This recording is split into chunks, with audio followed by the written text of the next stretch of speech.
guys, welcome back to my channel. Today we're going to be talking about apartment hunting and tips that I have for you guys. This video was very much requested and I just wanted to fulfill you guys' requests and make this video for you. Today we're going to talk about different things that I've done to help myself and other people find apartments, and I just want to throw that out there that I am not a professional. These are just things that I've done based off my experience and still doing. Tip number one, of course. Tip number one is what I always recommend you guys to do before you even start thinking or looking at apartments, is to establish how much you make. Establishing what you make is really important any step before looking for any apartment, especially if you're young and you're new to this whole thing like I am.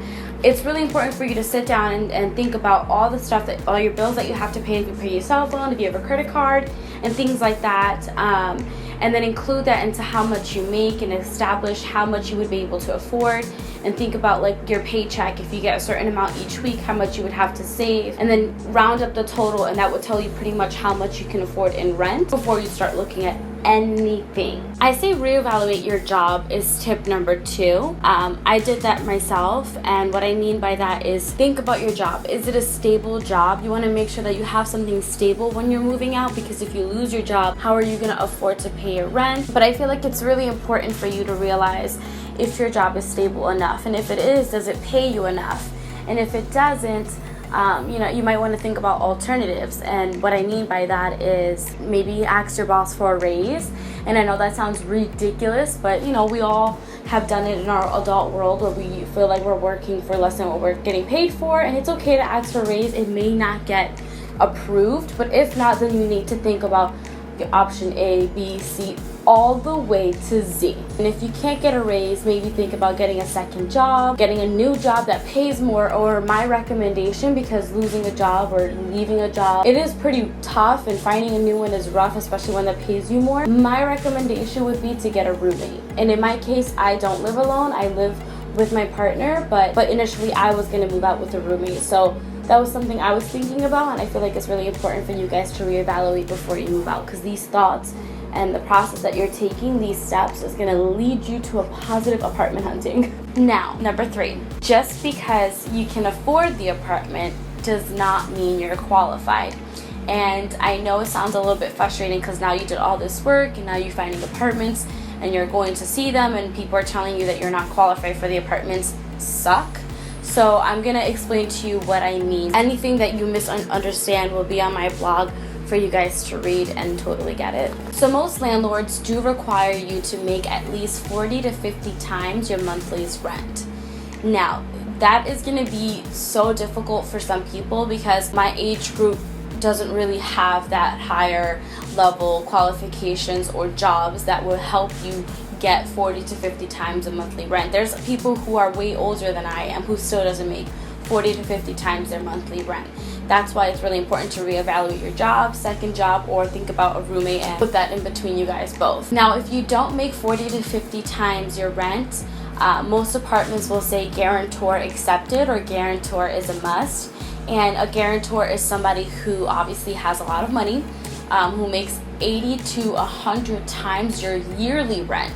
So, for example, there was an apartment I could not afford by myself, but my partner and I can afford it together. So guarantors need to make at least 80 to 100 times your yearly rent. The guarantor is there just in case something happens with you guys and you guys can no longer afford the apartment, or anything that may happen. Your guarantor is there to help pay off your lease in case you default. Qualification also includes good credit. Now, if you don't have good credit, most landlords or most brokers will tell you that it's not even worth it for you not to find an apartment, but that's not the case.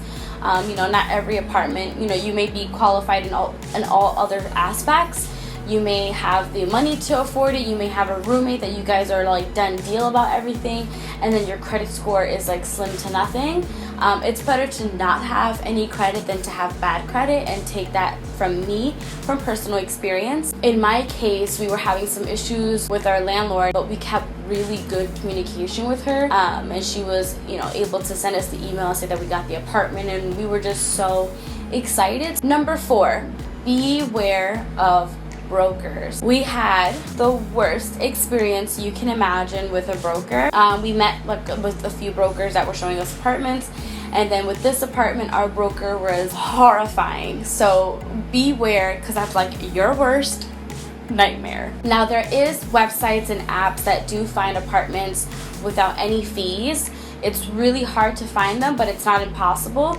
There's a whole bunch of apps that I searched and I personally used in the past to help, not use fees. And if there's fee, you always want to make sure that you read the description. Sometimes the broker's fee could be 1 month's rent, or it can be 1 year's rent. I advise that you guys read the description of any apartment that you're looking at, or try to find an apartment without any fees.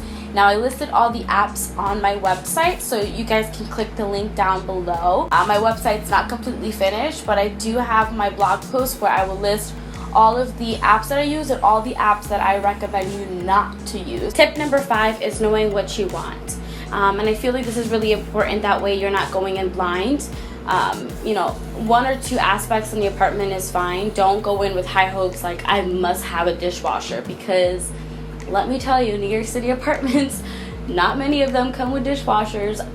I can guarantee you that, and if they do, the apartment must be a little bit off your price range. For me, when I was looking at apartments, I was more looking into the area rather than what the initial apartment came with. It was my decision to move out, and I can do more of a story on my story when moving out. If you guys want to see that, leave a comment down below and I'll be glad to do a video like that for you guys, because it's basically like a long story. This process was crazy. Yeah, for me it was the neighborhood. So what I did was that I kept searching apartments in neighborhoods that I know were good.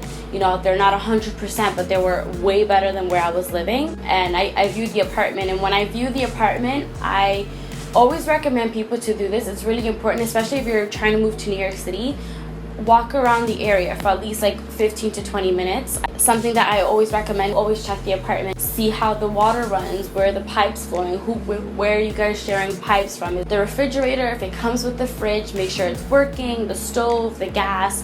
All these questions you should be asking before you move in, because you don't want to move in and you have a huge problem. The tip number 6 is saving money. For me, now this is when I'm saying I'm not a professional. I'm not someone who says you must save this certain amount of money to move out. This is just based off experience. Saving money is really, really important. Some people think that you don't really have to save that much money if you're within the city. So if you live within the 5 boroughs of New York, you can kind of get some leeway with saving about 2 or 3 checks. We saved at least $5,000. If you're not from New York and you're trying to move to New York, my recommendation is don't have any less than 10 grand.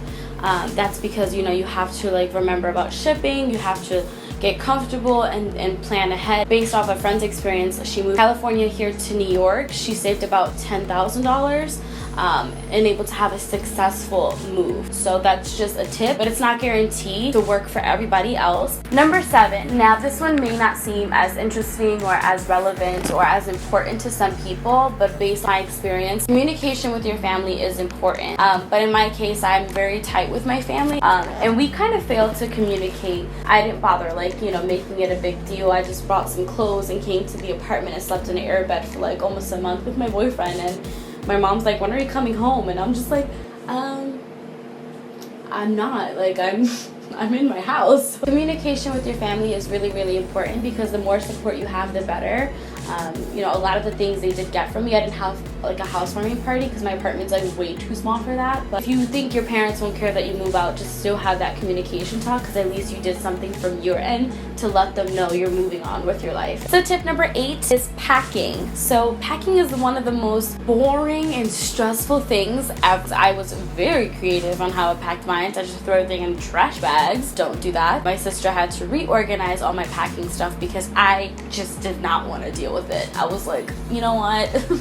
Girl, bye. No, but seriously, packing is so important, especially if you're moving in with a friend or a spouse. You guys want to kind of discuss who's bringing what. So let's say both of you guys have a couch. You guys have to talk amongst each other and see which couch you guys want to bring. You need to calculate how much a moving truck is going to be. If you're going to have family, you need to sort that out and have family and friends, let them know ahead of time. Things like that. You want to be prepared, because packing and moving the stuff to the apartment is not fun. Talking about planning, tip number 9 is to plan ahead. And that's to plan ahead for after you move in. You don't have to binge as soon as you move in, but it's good to plan ahead for the things that are up to come. Don't go ahead and binge and start splurring as soon as you move into the apartment. Let things happen little by little, because that's the best way. Like money and time consuming for you guys. It's honestly like horrible when you have to think about, oh, I have to get this, I have to get that. Just let it take its course. Save the money. Make sure you're buying something that's worth it. It's your home, but of course you want to decorate it as soon as you get in. But unpack, unwind, and think about it. And honestly, like, just don't go crazy buying everything, because at the long run you're gonna be tight when it comes to paying rent. Lastly, tip number 10. I took a second. I went downstairs. I walked around my neighborhood. I bought, many different foods. Came back, sat on the floor because my apartment was shit empty. I remember sitting down and I was eating all the food, and I Instagrammed my food in front of my fire escape.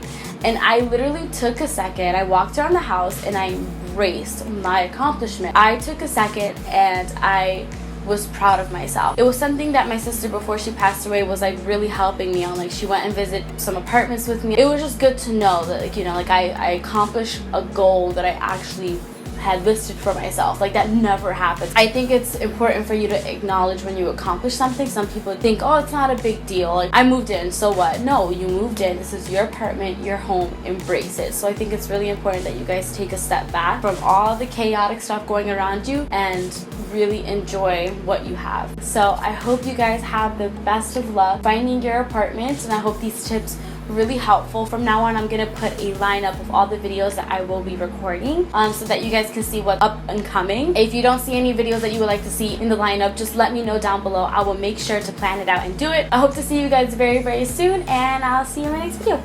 Ciao.